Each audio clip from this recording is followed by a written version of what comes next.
What's going on, friends and fans? Ryan Dohrn here, and we're talking sales and marketing this week, and we're focusing on agendas. Every meeting, friends, needs some type of agenda. Now, I know you've heard that 1,000 times, but there's all kinds of confusion about agendas. And when I talk about this, I was recently talking about it at a big national sales meeting. We really got concrete and clear on what this really means. Okay, a meeting without an agenda, in my opinion, is booming to be a waste of time. All right, it's looming to be a waste of time. So you need an agenda. Now, what I don't do is send the agenda in advance to a customer, but instead I do start every formal sales call by introducing myself, by validating time, and then setting an agenda.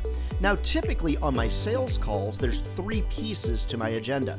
Now, you'll know if you follow me a lot, I do everything in groups of 3s. So typically, it's going to go like this. Bob or Bonnie or whatever. On our call today, I'd love to cover 3 main things. First, I'd love to share some success stories of my customers, your colleagues that have been very, very successful with us and what we can do to leverage their success to help you be successful as well. The second thing is I'm not going to leave to create a proposal. I've brought ideas and recommendations and pricing, and I'd love to show you that and talk about it and strategize with you. And then the third piece on my agenda is at the end of our call.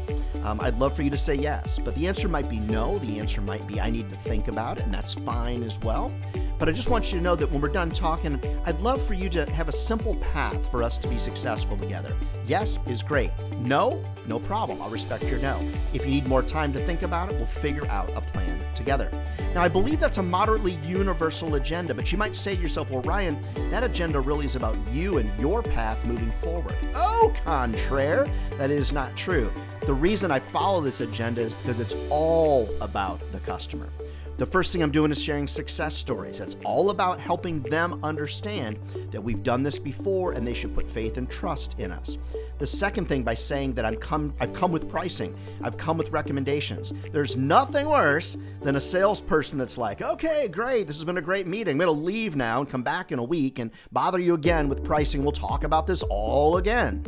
Friends, the stuff we're selling is not that complex typically, so come with pricing and recommendations, really ready to go. And the third might seem awkward at first when you do it, but if you don't give people an opportunity to say no politely and respectfully, guess what? More than likely they're going to ghost you. So I want people to say yes. I'm setting myself up for success to get them to say yes.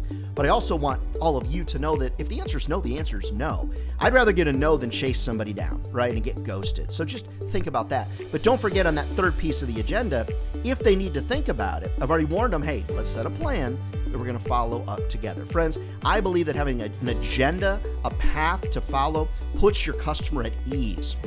Really gives them comfort to know, hey, there's an end to this conversation, because a lot of times when you meet with salespeople, you just never know when it's actually going to end.